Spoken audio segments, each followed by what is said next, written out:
Halo semuanya, balik lagi di channel Revolusi Matematika.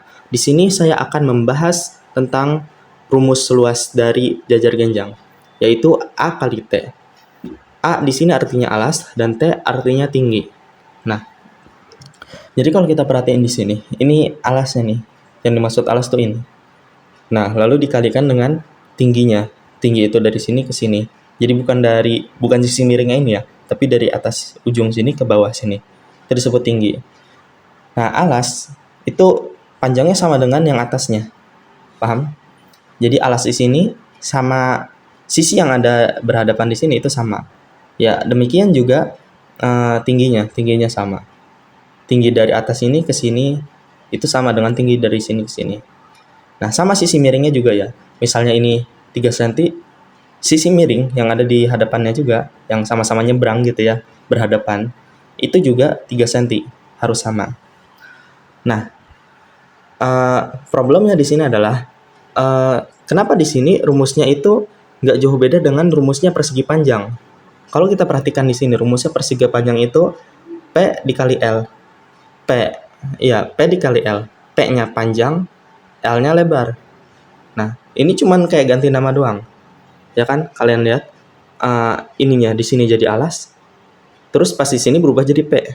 Rumusnya juga sama berubah. Nah, T juga sama, tinggi. Pas di sini ini L jadi lebar. Tapi hakikatnya sama loh. Sama-sama ngitung sisi yang tiduran gitu, horizontal. Terus lebarnya sama tingginya itu juga sama menghitung dua titik temu yang vertikal gitu. Nah, ini masalahnya. Kenapa bisa gitu? Sekarang kita masuk ke contoh soal ya.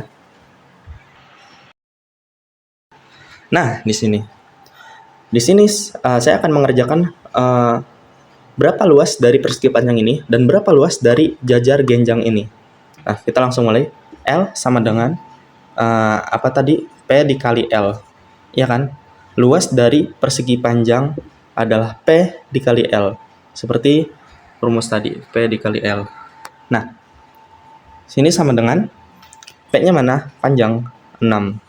Dikalikan dengan 3. Betul? Lebarnya 3. 6 dikali 3, hasilnya 18. Yap, simpel. Oke, lanjut. Nah, untuk yang keduanya juga sama. Kita kerjakan di sini. L sama dengan, kali ini alas kali tinggi ya. Jadi istilahnya harus sama. Perhatiin. Beda bentuk, beda istilahnya. Alasnya di sini 6. 6 dikali tinggi. Cari tingginya di sini 3. 6 dikali 3, sama. 18. Nah, kenapa dua bentuk yang berbeda, ya sama-sama segi 4, tapi dua bentuk yang beda kayak gini, bisa menghasilkan hasil yang sama, dengan rumus yang sama pula, cuman ganti variabel aja. Nah, ini disebabkan karena memang hakikat dari kedua ini, itu sama-sama segi 4. Dan jajar genjang yang ada di sini itu bisa dibuat menjadi persegi panjang, teman-teman. Nah, gimana caranya? Oke, kita lanjut. Nah, di sini misalnya kita gambar jajar genjang yang nggak usah rapi-rapi banget. Nah, coba kita potong di bagian sini. Cek gitu. Potong, lalu potongan yang ada di sini pindahkan ke sini. Nah, maka akan menjadi gimana? Akan menjadi seperti ini. Betul? Karena yang ada di sininya itu, potongan yang ada di sini tuh dipindahin ke sini. Paham nggak? Nah, jadi kalau pengen dikasih garis yang bekas potongan tadi digabungin gitu. Nah, jadi kelihatan sama kan? Itulah kenapa rumusnya sama di sini.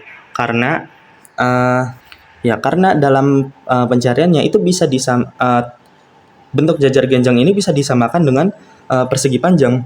Jadi nggak ada salahnya kan gitu. Nah, terus kalian mungkin mikir, nah kenapa di sini nggak capek-capek misalnya nyari rumus dari ini dipotong nih. Ini rumus dari segitiga. Ini segitiga 1. Terus ini segitiga 2. Nah, terus ini kan kotak nih. Nah, nanti akhirnya ditambahin luas ini ya, tambahin luas ini ditambahin luas ini. Nah, kenapa nggak gitu? Ya karena bakal ribet, bakal jadi panjang. Nah, salah satu metode berpikir dalam matematika yang ingin diterapkan di sini adalah mencari jalan pintas, fokus kepada tujuan. Kalau tujuannya bisa dicapai, walaupun dengan cara seperti ini, ya udah, kenapa tidak gitu kan? Kita pengen yang cepat gitu kan. Yang penting tujuannya nyampe. Kalau ada orang pengen nyampe ke suatu tempat gitu, ada cara yang lebih mudah, ya dia tentu akan mencari cara yang lebih mudah. Karena di sini orientasinya apa? Sampai tujuan. Kita mencari hasil di sini. Nah, itulah gunanya rumus dalam mempermudah kita. Nah, jadi teman-teman sudah paham ya, kenapa rumus persegi panjang dan rumus jajar ganjang di sini itu sama hakikatnya. Baik, itu saja sekian dari saya. Semoga bermanfaat dan terima kasih.